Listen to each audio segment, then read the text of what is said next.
Hey, Fearless Schools podcast listeners, what's going on? Listen, don't be shy. I know one thing that's going on, and it's a good one, right? You are taking time out of your listening life to check out this wee little podcast brought to you by the interplanetary visionaries known as Creative Leadership Solutions. And you should check out the mighty CLS crew at www.creativeleadership.net to not only see all the amazing things they have to offer, but to also see how much you actually have in common with CLS, right? You are creative, you yourself are a leader, and you have solutions, and you're also hungry for even more solutions.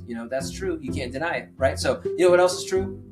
It's me, Dr. Drew Tallman, current middle school principal with over 30 years experience in the schoolhouse as a teacher and administrator, and I'm feeling just peachy keen about being your podcast host today. And you know what? I'll give you one chance to guess who else would like to be here, but since regards, it's Dr. Ann McCarty, Director of Professional Learning for CLS. She wishes she could be here, so let's give a little, moment of well wishes for her. But I'll tell you who is in the house. Listen, we're going to set our educational fan on oscillation and just let it rotate as the sweet breeze of learning wafts all over us. All right, so sit back and relax and be fearless because, listen, we've got a guest who's going to bring a full backpack of knowledge and insight. So today's guest served 22 years as a school leader. Oh my gosh. He's a best-selling author, speaker, leadership coach, and a state and national award-winning principal, right? Under his leadership is Bettendorf High School. Yes, the mighty Bettendorf High School was named one of the best high schools in the country, not one time, not two times, but 3 times by Newsweek and U.S. News and World Report. He was named the 2012 Iowa Principal of the Year and was runner-up NASSP 2013 National Principal of the Year. In 2014, he was invited to, a little place called the White House, to speak on the Future Ready Pledge. And then finally, in 2015, received the BAMI Award for the National Principal of the Year. Listen, he's a prominent thought leader, speaker, and the author of 10 thought-provoking books, including titles that you probably know. Culturize, right? Every student, every day, whatever it takes. What connected educators do differently? Live your excellence. Bring your best self to school every day, and many, many more. Goodness gracious, keep your hands inside the ride at all times. It's the one and only Jimmy Casas. How's it going, Mr. Casas? I'm still reflecting back on the sweet breeze of learning. You lost me back there. I didn't hear a single word after that. Sweet breeze of learning. Yeah. Listen, maybe the sweet breeze of putting them to sleep before this is all said and done. But, listen. I mean, if Ann's not here, you and I are in trouble, dude. You and I are in trouble tonight. You're right. I mean, Dr. Ann not only brings a certain, joie de vivre, but definitely, some excitement. We will try with that sweet breeze not to lull our listeners into a dream state. There you go. But the key is it's the oscillation, right? You can't just put that fan in one direction. We got to spread it around. Right. That's oscillation. I'll like that. Yeah. Exactly. So with that, I mean, we captured all the heavy stuff already. So everything else is just light work. Yeah. So, full transparency. You said something in there. We have to be very transparent with the audience. This first of all, 2012 was a long time ago. So let's be honest about that. 14 years ago. Okay. High school principal of the year, but you have to know there's only one high school in the state of Iowa, so it really wasn't that big. What? There's only one high school there, so it was by default, right? So well deserved. Listen, you're in on the Hall of Fame in Iowa. They count you as a wonderful citizen in their great state. Speaking of hot news, there you go. There's a segue for you. To get us kind of warmed up, I'd like to know what's your go-to food in times of educational challenge or triumph? What helps the great Jimmy Casas? My go-to food is I'm a connoisseur of pizza. I have to. Okay. And it doesn't matter. I don't discriminate. I mean, I'll eat a Jack's frozen pizza if you need me to, and I still think it's awesome. Okay, but, so I've eaten a lot of pizza joints around this country, and I like all styles. Obviously, New York style is always good. Chicago style, but I'm into the tavern style pizza. I think tavern style pizza is the thin crust, cracker style. You can eat a whole pizza and not feel gross. That is true. Yeah. And with the toppings all the way to the edge, or do you like a little crusted savor? You know, it's got to have the little crust there. It's very thin, but it's cracker. Yeah. It's crunchy. I like my pizza like no flop. No Like they flop. say, right? That's it, right? And it's just like the educational. It's just like school culture. There's got to have some structure to it. It can't be floppy. Yeah, can be Yeah, floppy. there Yeah, you that's go. right. Yeah, I'd say pizza's my go-to. Absolutely. I mean, I like all food. I love Mexican food because I'm Mexican, so there'd be a Okay, natural got you, that. But love Italian food. I love. Yeah, pretty much. I'm got you. an easy going when it comes to food. I just like food. There So you go. how's Well, that? yeah, exactly. It's got to be. Do you ever blend the two? Like do you ever fuse together? Like where do you fall if someone wants to create like a pizza with Mexican ingredients? I've Hello, seen that taco around, pizza. and it's like, Oh is yeah, that taco good or is pizza. that Yeah, taco pizza became a thing like probably in the late '80s. I would uh, say that became pretty popular. Even in the state of Iowa, there's some even in, restaurants even in really Iowa? good, some really good taco pizza. But Okay. yeah, absolutely. All right, all right. So nothing there that's going to hold you back from enjoying that kind of pizza. Nice to know. Nice Yeah, to know. So a we're meatball pizza. I've had a meatball pizza. That's pretty good too. If you ever had one. now with Mhm. that though, with the meatball, they don't put the whole Lasagna pizza. I've had lasagna pizza. I had that what? in out in the middle of nowhere, Nebraska. There was a place there that yeah, it Does it was have in. noodles on it? What is it? What does it makes it? How do you make It a was like lasagna? it was a pasta, but it was gosh darn, what's the word I'm thinking of? Lasagna pizza. Yeah. So it's got Yeah, some it was like a layers. lasagna literally on a pizza crust. It was really good. Interesting. It was Interesting. incredible. Well, Hmm. I think that inspires. Hope it inspires me. Maybe it inspires the rest of our audience. That get out into the world and experience different pizzas. You That's know, right. there you Can't beat go. it, brother. Wow, what a worldly thing you've already created for us. But let's go back even before 2012, maybe before Iowa. What kind of a student were you, and perhaps even who? Maybe there's one educational superhero in your life who helped you learn. So let's take us back to your early childhood with being a Try to student. go to the quick Reader's Digest version. I would say the best part of my school experience would have been in the elementary schools. I really believed Mm, I had teachers that really cared about me. yeah, But I was also difficult because I was so high maintenance. I mean, super hyper, can't stay seated, can't settle down, constantly talking, constantly moving around. okay. Please do not take recess away from me because I will not end well for you. If I'm being honest. So, Yeah, but yeah, yeah. really good experiences. I would say the middle school. That's where I kind of started getting lost a little bit. Okay, Kind of bored, to be honest with you. okay. Just bored with school. And then high school struggled. Just like anybody else, had a couple teachers, but overall, if I had to rate it, did not have a Yeah, good school experience for many reasons. right. Just never felt connected. There's also other things. I mean, part of it is just I would say, where where I grew up and where I was raised. I mean, you got to remember, I'm coming into a community. My parents are migrant workers. They're not educated. They don't understand the system. They don't speak the language. And you go to school and you're not really invested. And Yeah, I never really felt connected, to be honest with you. So I yeah. struggled.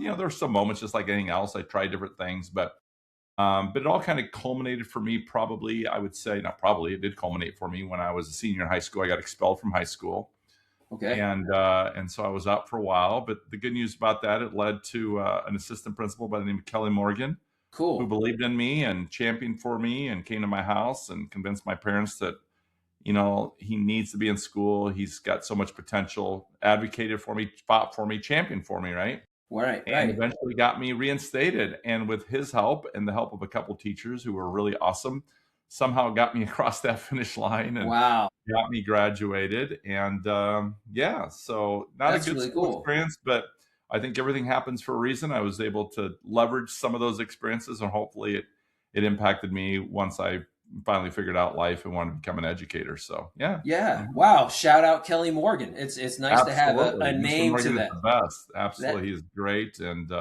love that guy to death. He's amazing. yeah. Are you still able to keep in touch with him, or Absolutely. is Yeah, this absolutely. that's Yeah. awesome. So yeah, I mean, I think would you agree? Then there's some people that say don't let schooling get in the way of your learning. Is that something that you would say that was kind of your voyage as well, or Yeah, I find out in a lot of the work we do, right? I find out that a lot of administrators actually were not very good students themselves. It's kind of interesting. I Mm. don't know about your world, Drew, but we could dig into that later. But a lot of administrators, I think, who are effective also did not have great school experiences and they can relate, right? They can see themselves in that kid. I would say the same for, some teachers as well, right? And again, there are people who are very successful in school and school came easy for them. I do sometimes think they struggle a little bit to understand why these kids just can't do the work. I was a good kid, I just did what I was told to do. And yeah, I mean that's great, but the reality of it is, not every kid's going to just come in ready to learn and all excited to learn. Agreed. How do we work with children who come with us who are maybe a little reluctant, maybe aren't having a great experience, maybe don't like school, and how can we get them excited about school and excited about learning? So yeah, so I think that's been my experience a lot, but I think again I do sense that sometimes people who struggle in school actually sometimes relate better with some kids than others relate to them. Yeah, yeah, I 100% agree with that. I was a military kid, so I moved around a lot. And so whenever there's a new kid at school, especially when a kid moves in the middle of the school year, I can say, yeah, I get you, kid. Yeah. Like, let's sit down and talk about that. And like, how can we help you and support you? And that's really cool. And I think maybe the larger thing with this is that it's about reflection. No matter what your experience has been in school, like the fact that you reflect on it, the fact that you think about it, and then and it kind of informs your work. I think that's really super cool. So how do you think about those early experiences when you're working with schools and school systems now? Like, do you think back to young Jimmy Casas Yeah, and these absolutely. It drives a experiences? lot of our work, right? And again, obviously, it affected me both as a classroom teacher and as a principal for, like you said, for 22 years. I served Yeah. as a building principal. What did you teach? I'm just real quick. I'm That was curious. middle school. Yeah, middle school. Middle school. What Yeah. subject area? I'm curious. So I did Spanish for Spanish speakers. I did social studies, and I even taught a couple math classes. So Nice. So a lot of yeah. So regardless of your certification, sometimes they just said teach this. absolutely, wherever they could, back in the day, because I'm old, but wherever they needed you, you just did what you needed to do. So, Yep. Same here. Same um, here. So go ahead. I'm and sorry. really enjoyed it. But no, and but I do think that I mean, obviously, our experiences influence and impact the way we work with kids, right? And obviously, we're going to maybe be in a situation where we might be a little bit more empathetic. We do understand a little bit more. Certainly, those experiences led me to, influence me how I wanted to work with children. But at the same time, I'll be honest, Drew, and I think this happens to a lot of educators I meet. I mean, we go into the profession. I do think people want to make a difference. They want to make an impact. They're going in for all the right reasons, and then they start having these experiences, right? And these experiences start messing with them a little bit. And then what happens is the job begins to kind of change you. Yep. And I Yep. say, you just wake up one morning, you're like, what the heck happened to me? I'm like no longer the same person that came into the profession. Like I'm a little jaded, I'm a little cynical, I'm a little sarcastic, I'm a little negative. Like what's Right. happening to me? Yeah. And that's where I kind of find people a lot in the work that I do today, right? I know what that feels like. I know that happened to me. And that's why I don't judge people who land there. I do believe people want to be really good at what they do. I think they want to be great for kids. But I've also met a lot of people who've lost their way that are no longer right now great for kids, or principals are not great for staff. And so, how do we help these people find their way back, right? How do we help Oh, them find their way back? yeah. And that's what I love to do. And that's really my passion today. That's a That's my passion. yeah. Mhm. That's a Kids beautiful or question. adults. Yeah, Mhm. that's a beautiful question. How do we help these people find their way back? Wow. So they've lost, like they have a compass, Yeah. They've but lost a little bit. Yeah, they've they've gone lost. sideways and they can't figure it out, and they've had the experiences. So, Yeah. again, we don't judge why they lost away. Right. Some of Right. those Right. experiences are real to them. Mhm. They don't know what to do with it maybe, or they don't know how to get themselves out of it. They don't know how to find their way back, and they need someone, some guidance, some support. It's funny, adults are no different than children, right? They need the same support systems in place if we want teachers and whatever, regardless of your role is in school, whether you're the secretary or paraeducator or counselor or school psychologist, how do we help these people find their way back, because they too are having experiences, right, that messes with them a Yeah. little bit. So No, yeah. absolutely. Yeah, the word change has such gravity to it. I think about it with the school where I've been. This is my ninth year at my particular middle school, and when I first came to the school, um, I felt like a tremendous amount of change going on within me as well. And I was like, but I think that's the part of being a school leader, is that change is part of it. Like your goal is to change this school a little bit, but then you also have to recognize that the school is going to change you.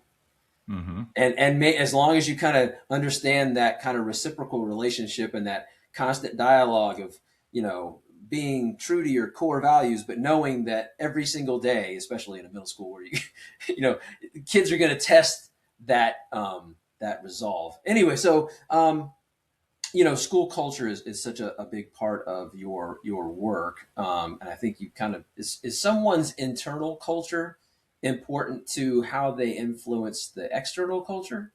Is that am I making like a connection there that's not there? Like, is it important for us to understand who we are and our internal culture in order to influence the external culture of a school? Yeah, I mean, I interpret what you're saying. If I understand correctly, I would see that as the Good, values. because I don't. Right. There you go. I can try to help you out, buddy. Okay. I see that as values. To me, there are values that the schools have, right? Like who is the school? Like who are we going to be? What are we saying to our children, our community, our parents? Who are we? What can they expect? What are we trying to be here at the school, right? Well, but there's not just the school values, but there's the individual values, right? And the Right. question is, does our individual values align with our organizational values, right? Same thing if you go to work for a company. I don't care if it's a Fortune 500 company, people sometimes leave it because their personal values don't align with the company's values or whatever happens to be the case.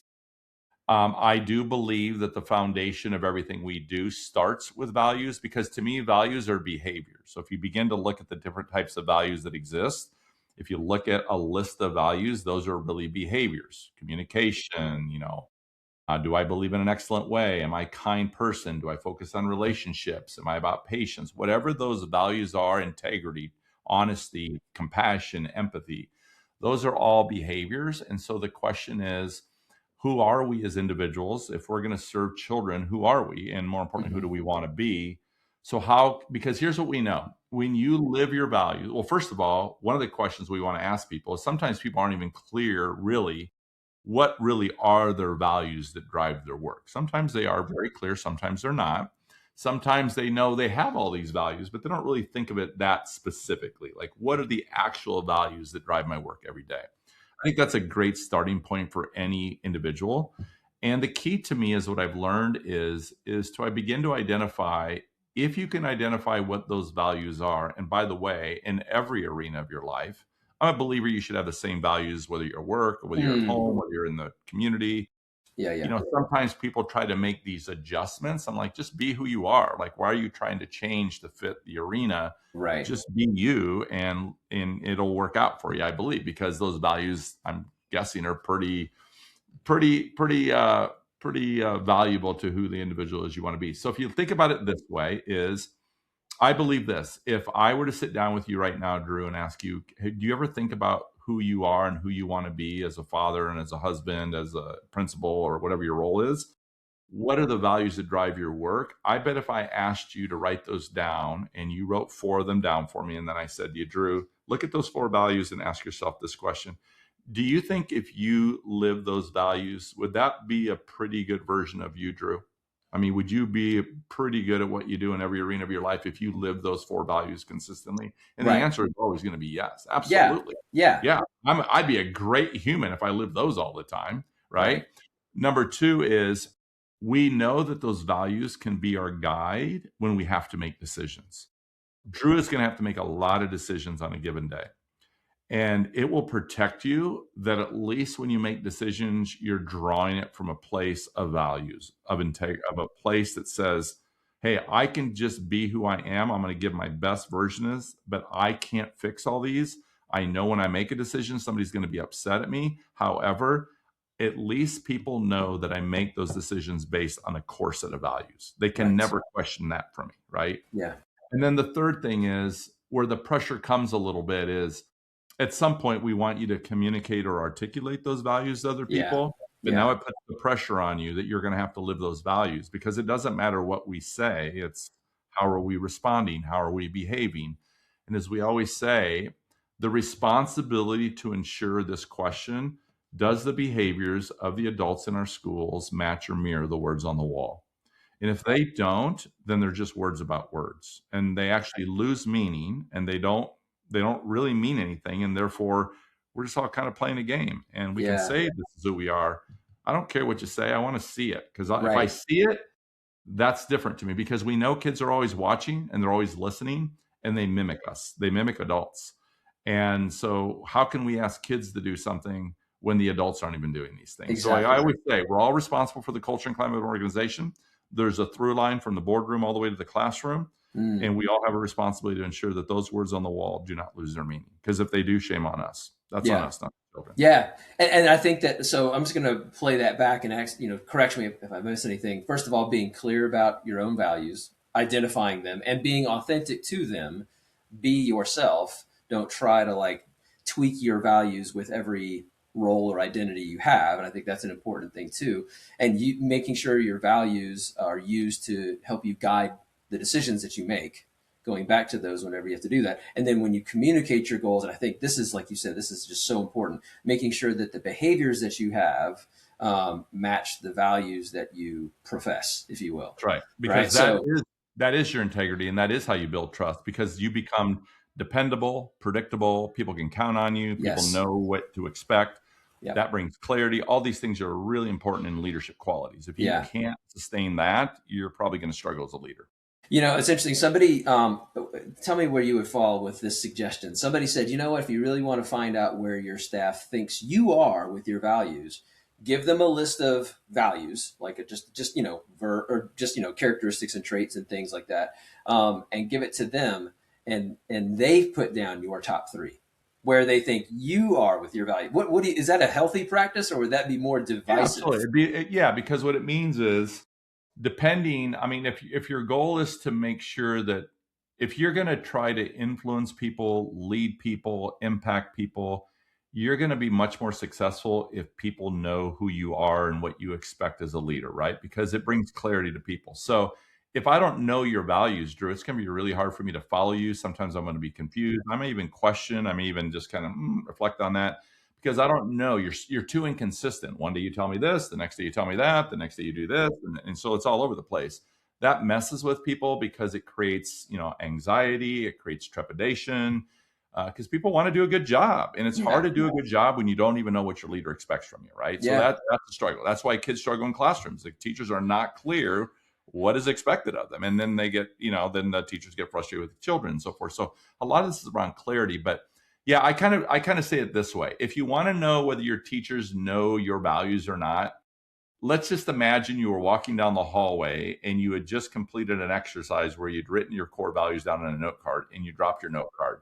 Would the teacher pick it up and go, "Hey, Drew, you dropped your note card"? Oh, that's that's really that's cool. How I describe. Yeah. That's really cool. It's the same thing what you're saying, but yes, they would know, right? They would know, and hopefully they would know. And I think that's where you were saying earlier about, I think we're always evolving in this role, right? Mm-hmm. We're never going to have it figured out. None of us have a monopoly on it, right? Everything's based on experiences that we have, and people have different stories. But I do believe that is something. I think people know it's me. If somebody says, it's really important, about carrying the banner, I think they associate that with me, because I do believe I do a pretty good job of not only articulating what they are, but hopefully, if not, I don't think I'm in business. I don't think, I have a successful company. I don't think people are hiring us if they don't believe that my own behavior aligns with my core values. And my core values are pretty clear, since they're out in the open. You can actually see them on the screen, because they're a constant reminder to me of who I want to be. But the key is, you got to give people permission to help you be that, because we're not perfect beings. We're all going to, lose our way a little bit. But if you've built the relationships and the trust in people, and you ask them for help, which I believe are the 4 most powerful words in any leader, is to say, I need your help. This is who I want to be, and this is why I want to be this person. But I know there's going to be days where I don't live up to that expectation, where I'm going to need your help, as I need you to remind me. But Jimmy, I thought we said we were going to do this, and I'm going to say thank you, because you can't be great unless you give people permission to help you be great. That's just what I learned in life. And that within yourself, you have to have that vulnerability, and we've called it psychological safety on other podcasts. Just that culture of but it starts with you. It starts with the leader in the building to say, hey, help me out with this, or I need to be make sure that I'm being the truest sense of who I'm supposed to be. Culturize is before I saw it on your book, I was like, I don't think I've ever seen that word in that form. And as an English language arts teacher, I was like, but it emphasizes the action of culture, I think. So am I reading that right? When you developed that word and coined it and everything like that, what were your thoughts? And is it the action? Here's the true story in case you want to know what the real story. That's what we love on this. I don't share it that often. I mean, it has a meaning, but the story is this. I was writing the book. I hadn't decided on the title yet. The title in my mind was seeing, I think it was like Eyes on Culture or something like that. I was in my head, right? Like that's where my mind was. And then it was Easter Sunday. I was in church and the pastor said, hey, he started talking and his sermon talked about having Easter eyes, seeing Easter through the eyes of the Lord. Interesting. And of course, my mind immediately says, I'm not listening to the sermon anymore because my mind is going, wait a second. That's almost similar to what I'm thinking about my book. And he said, see Easter through the eyes of the Lord. And he said, Easter eyes. And when he said Easter eyes, I said, that's it. Culture eyes, see the culture through the eyes of others, culture eyes. So actually it was culture, EYES. But then like you said, my daughter said to me, Dad, but it'd be cool if it was like an action thing, like culturize, And I said, oh, wow. Culturize. Wow. Well, thanks for, pulling back the curtains on that one. Play on words. Yes. It really is see the culture through the eyes of others, which is really what we do is what I think it is key because eventually that became the idea is I don't necessarily always see the culture that I've created. But what we learn is if I ask the teacher, hey, teacher, can you tell me what kind of culture has Drew created? They see it more clear than you do because you don't see it necessarily all the times, but they do. It'd be like me saying to you, Drew, what kind of culture is your superintendent creating? And you would say, well, they do this, this, and that. I say, so what do they sometimes do that doesn't create a healthy culture for you? Right. You say, well, sometimes they don't communicate very effectively. You're like, oh, okay. Right. So you do see that, right? So that's what we call the undercurrent. It's what lurks beneath the surface. You see it, they don't. So Culturize is basically saying this. This is the culture I want to create. This is why I want to create it. Help me see, Drew, what I don't see.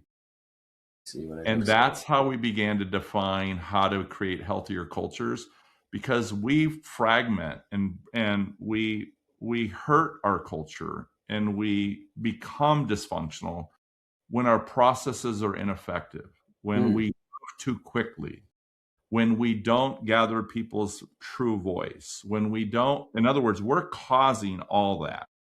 And so if we want to be great at what we do, there's the 4 words in leadership, then we got to be clear what we want. We got to tell the story why we want it. But then we need to ask people to help us see what we don't see. So if I said to you, Drew, if we implement this initiative, if I'm your superintendent, all I got to say to Drew is, Drew, what undercurrents will that create for you as a principal in your school?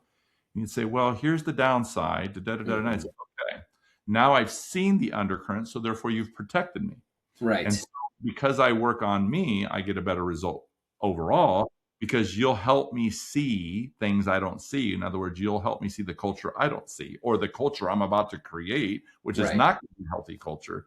So that's what Culturize really is about. So it's all that kind of mixed together. Yeah. But that's where we operate from in our teachings and the work that we do every day and our coaching work.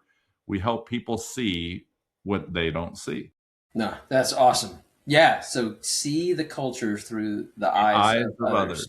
That's right. And I'm gonna go ahead and make this connection. It almost goes back all the way to Mr. Morgan, Kelly Morgan. Because I think Mr. Morgan saw in you the potential for more. And he's actually core principle number 1. Yeah. So core principle number 1 means we don't quit on kids. Yep. That's dedicated to him. Yep. And number 2, every kid has a story.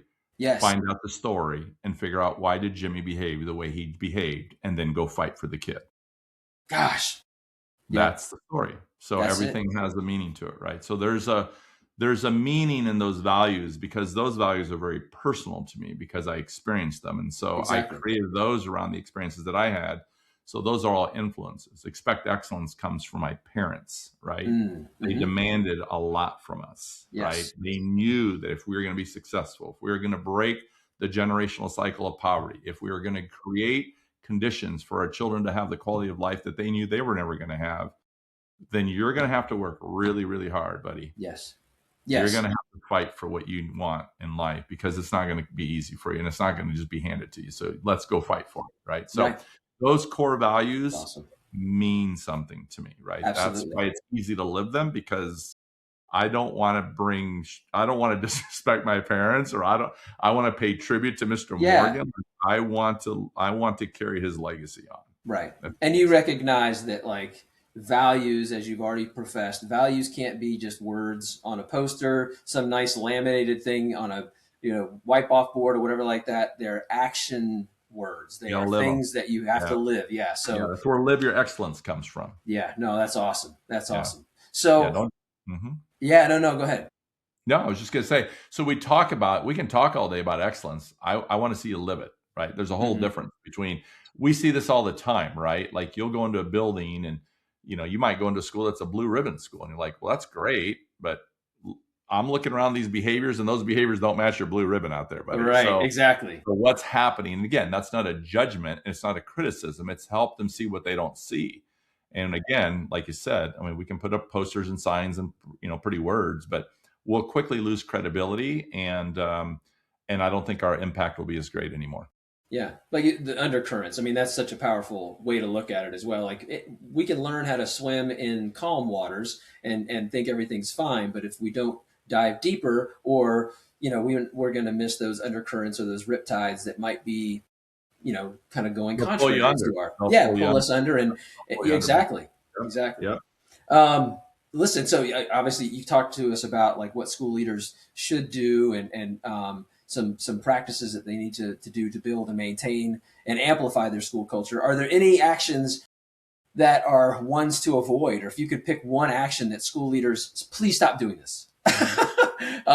What would you say? Is there anything that, like, leaders do on a daily basis? It's not leaders, it's all of us, right? It's just okay, yeah, everybody. That's what I always say. Like, everything kind of relates to life, right? It's in every arena of our lives. I mean, there's lots of things. I mean, but I do think I see patterns. I'll say that. Okay. I'll give you two of them very quickly. One is, I always believe that leadership was never meant to be a committee of one. I think people individually feel the angst of having to fix everything, so they try to take care of everything and take care of everybody, and you can't sustain that, right? And by the way, it also violates. There's something about, Drew, I can't speak for you. I'll speak from my experience and the experience of many leaders that we coach, is that when they go into the role of school leadership, they transition into this role and they immediately feel this weight that they have to be the person who takes care of all these issues. Now, the good news is, what we learn is, because they do see themselves as servant leaders, which is a great quality to have, right? God bless everybody who sees themselves as a servant leader. The danger with that is, though, it can quickly cross over into you feeling you have to fix everything and take care of everybody. And the truth of the matter is, what happens is we forget that we're still teachers. So I do tell people, don't forget you're still a teacher. You just teach adults now. You can't be fixing everything for everybody. So if you're going to go into the fire because you feel that you have to fix it, that's fine. But take somebody with you so they can watch how you do it, so they learn, so eventually you can get yourself out of that fire. Because what we learn is the people who live in the fire a lot, eventually they begin to resent those people, right? And now they become, they resent the people, like, you're causing these issues for me. Yeah, well, right. Because you need to help them and teach them how to not cause that fire. They're not trying to cause that fire for you. So that would be the one thing. The second thing I would say is, one of the areas I do see a lot, and it's a hard one to break, I'm just going to be really honest. I'm not saying these are easy. Is what we call, you have to learn to stay off the perimeter. And the perimeter is dangerous, which means you live out in this world, which all it means is when you don't get the results you want, it's dangerous for you to go to the perimeter and blame somebody else for not getting the results you want. What we say is you actually cause your own culture. You cause it. You cause the undercurrents. We are the undercurrent. Yeah. And leaders who remember to quit pointing the finger out and bring their thumbs back in and say, but wait a second, I know I contributed in some way. I may not know how I did it, right, but I have to believe that I too played a part in this. Leaders who reflect and look at their own behavior first before going to the perimeter will always get better results. Because what happens, Drew, is what we learn is when they live internally instead of externally, that means my skills are going to continue to grow and develop because I do realize it's me and I'm trying to figure out how to work and around that or navigate that or how to get a better result. So I'm just working on me. Yeah. But when I go to the perimeter, I'm not working on me. I'm blaming you. So you're the problem. I'm not. Therefore, my skills aren't growing and developing. So therefore, I get stuck. And we see this a lot. Like that's why a teacher will say, well, it's not my problem. I mean, I taught it. They didn't learn it. Or I can't teach a kid who won't try. They're on the perimeter. And what happens is their skills aren't getting better because they're not looking at themselves. They're blaming the children for that, right? Well, principals can do the same thing. So that's dangerous. And so those are two things I'd say. Quit fixing and stay off the perimeter. And here's the worst part about getting the habit of going to the perimeter. You'll go home and you're still stuck on the perimeter. Yeah. Yeah. So that means you're blaming your spouse, you're blaming your children, you're frustrated with them. No, you're causing all this. Right. And so those are areas that are really dangerous for health, for family, for finding, peace in the work that we do. Yeah. It's a rough one if we're not careful. Yeah. No, thank you for psychology to it, right? There's definitely a psychology to the behavior. Yeah.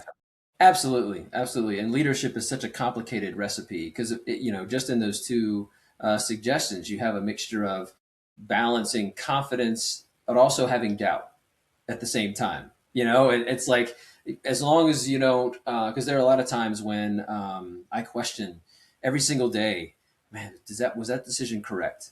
Or, did I say this in the best way or did I communicate that in the best way? Is that why this person might be acting this way? And so the good news is, yes, I'm constantly working on myself, which, thank you. It sounds like I'm doing the right thing. But then I can also feel myself slipping into the morass of either, just self-doubt, So I guess that's how do we make sure that like as leaders, we're being reflective, but we're not always adjusting the mirrors. You know what I'm saying? Like we have to have our eyes on the windshield while also being reflective at the same time. I don't know. Yeah, absolutely. Yeah. Well, and to give yourself a little bit of grace, buddy, I don't remember the class that we took that taught us how to do these things. So you're right. You're right. We literally handed you the keys to the school, Drew, and said, go be the principal. Hey, there you go. Well, I'm honored to do that. And that's what I see all the time, right? And that's why I do what I do, because I'm like, that's not fair to people. You can't just give them keys and say, go do the job, right? You didn't wake up this morning and say, you know what? I think I'm just going to screw this conversation up. So I really have to understand that, right? Right. Let me experiment with that. This. And so that's where we have to understand, how do we help people bring their best selves? And I think if people want to get better, then you're already on the way to getting better because you're just always working on you. That's all you can do. I can't fix all these problems. You can't fix all these problems. But you know what we can do? I can work on me. I can do that pretty good. That is true. And if I do that. Sounds good. So, hey, Jimmy, tell us a little bit about, since you're out there on the road, working with schools and school districts everywhere like that, around the country, everything like that. What's an educational best practice that's going on that's raising one eyebrow or maybe raising both eyebrows? What would you say? An educational practice, like in general, like what I'm seeing, or something? Something like, we've had some folks talk about, how's AI affecting this work? We talked about, how we're like dip your toes into some waters that you're like, ooh. Yeah, I mean, there's a lot of different things that are, just like anything else, there's trends, let's just say, maybe a little bit trendy, or just things that are happening in schools that are pretty consistent. I mean, I think one of those is that. I mean, I think schools everywhere are trying to figure out, and part of it's just the regulations of AI, right? And not just in schools, but in general. How are we regulating AI in everything we do across the world, right? So there's definitely that impact. There's also a lot of cell phone banning going on across the country, and the impact that that's having. The anxious generation that kind of kicked things off, and people read that book and think, hey, should we be addressing that and those types of things? Yeah. Certainly social media continues to have an impact on what's happening in schools and how to regulate that and the disruptions that it causes, or how it impacts our school culture and things that happen outside of school that they bring in, those types of things. So I think those things consistently are happening. Yeah. I think the area that I think we need to kind of continue to focus on, I think culture is always going to be a foundational piece. Right. I think we have to be really intentional how we constantly work on our culture and organization. But I will say this, there is a trend that happens, and it's been happening for a long time. But what's interesting is schools that have really healthy cultures, I think, have figured this out. They create a culture that helps the staff recognize, listen, with me and our two APs, people, we can't do all this by ourselves. Right. I can't be responsible for all the attendance, and I can't be responsible for all the behaviors. We're believers that everybody's responsible for the culture and climate of organization. Yes. So if you want your culture and climate to be healthier, then our job is to bring the entire staff together and say, guess what? We're going to need some help. We can't be at all places at the same time. So I think in schools that are being successful, they have figured out, they have created a culture where all hands on deck. Everybody recognizes they play a role. Drew, I always say, I question whether or not we really have an attendance problem, or whether we have a behavior problems or these referral issues. I think we have cultural issues, and I think we have instructional issues. I think all that plays into behaviors, and I think it plays into attendance, right? If I'm bored, why do I want to go to class? Right. If I don't feel connected, I'm going to try to avoid it. So there's other things that are crossing over like that. So I think those are the type of trends that I see when it comes to getting focused. I think PLCs is really interesting to me, because I do notice that, every school I go into for the most part has PLCs. Okay. But if you ask them this question, but do you have effective PLCs? Then they hesitate, right? Yes. So I feel like that word has become in some ways kind of like, not that it's a dirty word. I mean, I'm a big Rick DeFore fan, so I've always have been. For so many reasons. But do I think if Rick was alive today, would he be doing some things to make some adjustments, as we all are always growing as the times change? I do think that we have to look at how we utilize collaboration time, and those schools that are using it more wisely are more effective, and the time is valuable, as opposed to we come together and what was the reason of coming together? If we walked out of here and really didn't move anything except talk in circles about kids and try to one up each other on, I have a crazier story than you do. When we walk out of there and we didn't really, then we wonder why people, don't value these types of meetings and so forth. So I don't know if they're, that's sexy, trendy, but just in general, that's what I see happen over and over. And I think those are the things and areas that we really need to focus on. And I think that certainly those areas, but there's always unique things that communities do that figure it out. But I don't think anything on the whole, other than the ones you mentioned right away at the beginning, that are certainly affecting everybody across the country. Yeah. No, I'm just glad that you used the phrase "sexy trendy." That's a first for the Fearless Schools podcast, and so I think that's going to be like our subtitle. Yeah, it's not real sexy, but it is there. So no, and it's funny, when you were talking about it's not like the breeze. I mean, it's not as good as it's still wafting over us. The sexy trend can. Yeah. Anyways, it's interesting you were talking about attendance, and I know you were talking about student attendance, but I couldn't help but also say that school culture affects adult attendance. Absolutely. When I think about, teachers who are, they, of course, everyone's allotted a certain number of personal days, sick days and stuff like that. But I wonder, would they have taken as many days if the school culture had been different? You know what I mean? Like, what can I do to affect that? Absolutely. Absolutely. But here's another question you could look at it is this. Yeah. Why are they missing so many days? And it's like a lot of things, right? And so that's something that we're focused on a lot right now, is what we call the opt-out culture. It's kind of like quiet quitting. Yeah, quiet quitting. Yep. Yeah, it's kind of like that. It's similar to that. But the question is, why do people opt out? And why are people late for meetings? And why do some people use all their sick leave before it's even November 1st? And why are teachers writing so many referrals? And why are we failing so many kids? And the real answer is, which is hard for people to accept sometimes, and it's, again, not a judgment or criticism. You just have to see it differently. And that is because we let them. Yeah, I guess. Yeah, we let them because live remember, on the perimeter. That's that perimeter thinking. I'll blame the teacher for writing so many referrals, but the real question is, why are you letting them write so many referrals? Right? And because that teacher doesn't want to write the referrals, right? She doesn't want to do that, or he doesn't want to do that. They clearly don't have a skill to how to navigate some of these behaviors. Right. So when are we all going to come together and help these people be better, because they don't want to do that? And that's kind of what happens. And that's kind of what I say.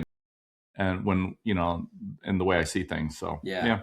No, you're right. You're right. And they're always going to be, like, there are effective teachers and teachers who want to be even more effective, and administrators who also want to be effective and successful. And there's always going to be that kid every year who tests the mettle of your resolve. And no matter what tools you've got in your toolbox to help them, work with kids, that kid is going to resist every single one of them. Doesn't mean that you, again, go to that perimeter thinking, gosh, I've got to continue to return to that. Yeah, and if you go back in history, if you follow that timeline to that kid that you just brought up, there was a point in time they didn't do that. That is true.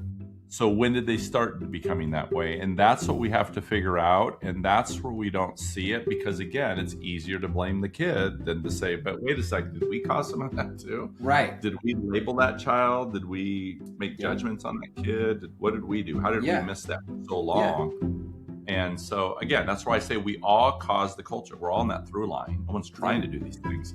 But that's where I see the trend of the healthier cultures are recognizing that we are causing the culture, right? Yeah. There are programs everywhere trying to convince us, if you just buy our program, this will take care of all your kids. No, I always say, where is the framework for the adult behavior, people? Yeah. Where's the framework for the adult behavior? Because I think we cause the culture. I don't think it's the kids, ever. I think it's us. There you go. There you go. Yeah. Well, guys, thank you so much, Jimmy, for being here on the Fearless Schools podcast today, and dishing out your educational insights. I mean, it's like that pizza that you started the whole show off with. You served it up hot and fresh, thin crust, nice, crackery, whatever. Just thanks. No, thanks so much. I really appreciate your time and your insights. It's one thing to write books and to go out on the road and talk to people about them, but this is just the genuineness of your interest and of your knowledge is just really awesome. So thank you for that. Well, thank you, and thanks to the people out there doing the real work. Because let's be honest, I don't even have a real job anymore. So. But here's the thing I will say in closing, Scott, Drew, is that there will be a day, I promise people, regardless of where they're at in their career. And I know there are people who are counting down the days, right? I know that. But I tell these people, you better cherish every moment, because someday it's going to be gone. And when you wake up one day and you no longer have that purpose, it's going to mess with you then too. So be grateful. And we need to create environments that I believe that the biggest injustice we do right now to educators is we shouldn't have educators counting down the days, because that means we did something wrong. And what it should be is the last 3 years of any teacher's career or any principal's career, in my opinion, that should be the best 3 years of their career. Absolutely.